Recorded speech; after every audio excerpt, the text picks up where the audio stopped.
Okay, YouTubers. I got the thing where it's going to idle and it's going to rev out a little bit using a little ofna carburetor. It's a .28 ofna, but the trick I did was I restricted that carb down to less than 1/8 of an inch. The number 6 washer, that's about 1/8 of an inch, I guess. And I used some super glue to glue it in place. And it's this carburetor controlling the amount of fuel going into the reactor.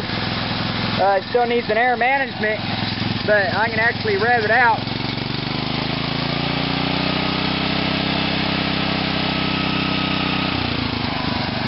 Got to run it pretty clean and pretty steady, just using carburetor. I got the air intake restricted way down going into the reactor.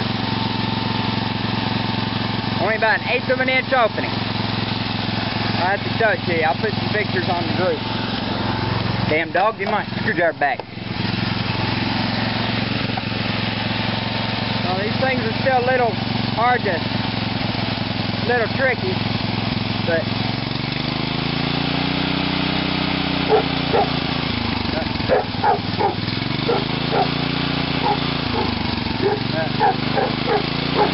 there we go.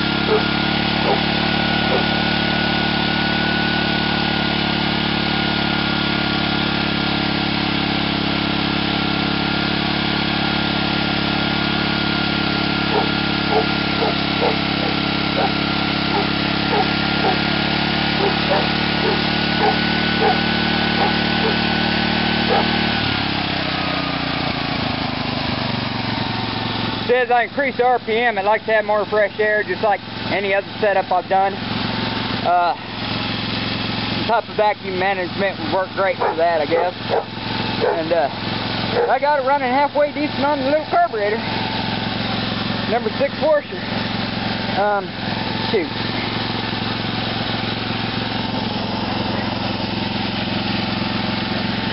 I'll show y'all. I'll just take pictures of it later. I don't want to shut it down yet. I just got it fired up a little while ago. And I got a 3-head nutrient fogger I'm going to use for the water. And that carburetor, I mean, if you can get the carburetor working, it doesn't seem like a bad idea. I had to restrict it way down. Even this little itty-bitty carburetor has about a 3/8 opening in it, or probably more like a 5/16 Venturi. This little 2.28 ofna. And I just took a number 6 washer for a screw and just wedged it in there, and I super glued it in place. Your gasoline doesn't seem to affect super glue that much.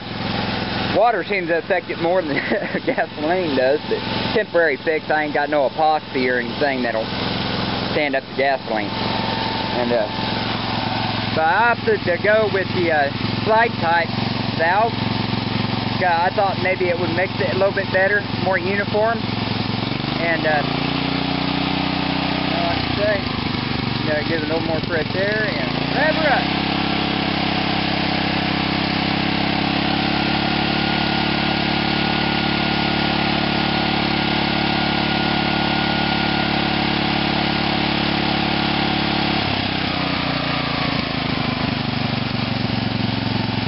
See, it only likes a little bit of fresh air at an idle. You know, I could probably tune it down more than that, actually. Let me try it. This is the best performance I got out of a carburetor ever. Hell of a lot better than my little Wheaties. Fuckers.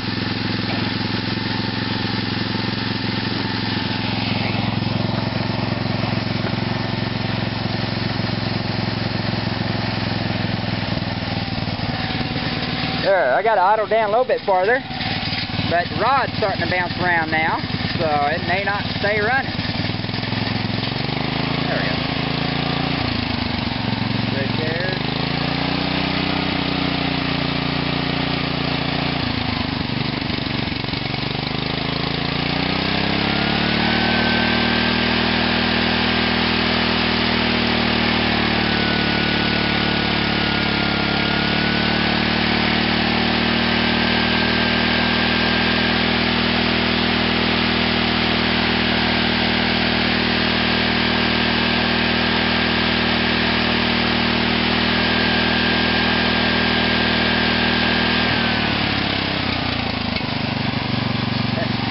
Close fresh air valve a little bit. Oh, and turn that idle up just a little bit.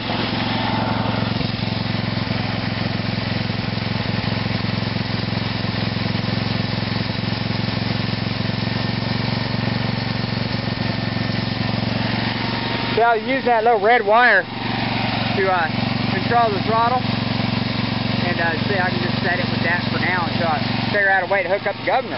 I'll figure out a way to manage the air, you know, a little vacuum valve or something. I'm pretty sure I could hook up the governor and make it run a little bit better. Or I could go electronic, but I don't know much about electronics, auto air bypass valves and whatnot. And this whole thing I did up here, if y'all curious, is just a, it's just a piece of 3/16 stainless rod, 1/8, and I made a little fitting here. Got the piece 1/4-inch copper tube inside there, and this is high temp hose right here. It withstands temperatures up 200 something degrees, I think, 275.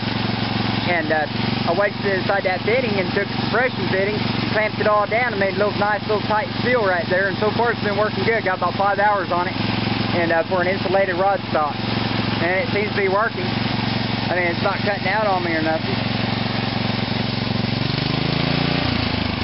So I gotta get a little more fresh air and rev it up.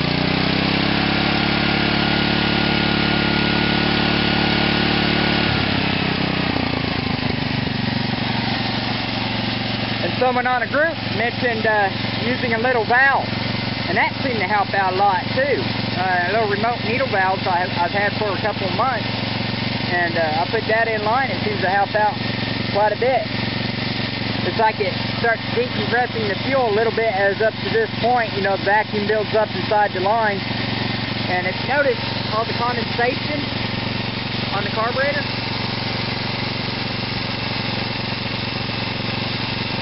it is getting kind of cold. It's about 65 degrees out right now. And yeah, it's cold to the touch.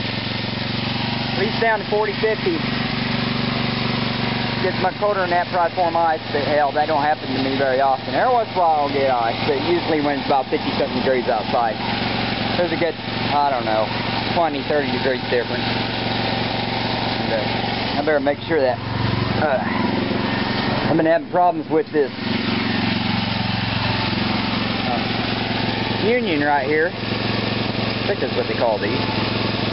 And got to make sure it's nice and snug every once in a while. They don't lock.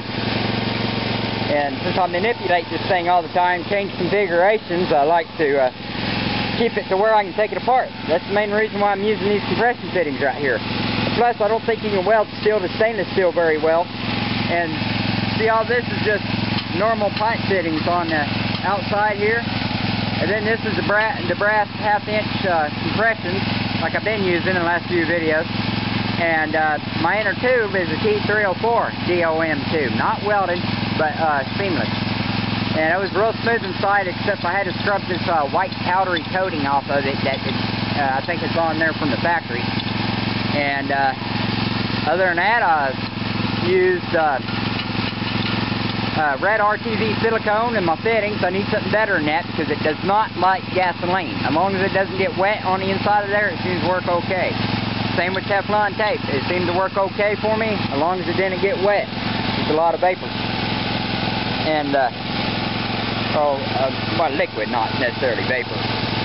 Silicone, that keeps Teflon tape. Now, Teflon itself blocks gasoline. It's very chemical resistant. But I guess that tape isn't very pure. It got something else in it. And it's been running pretty good.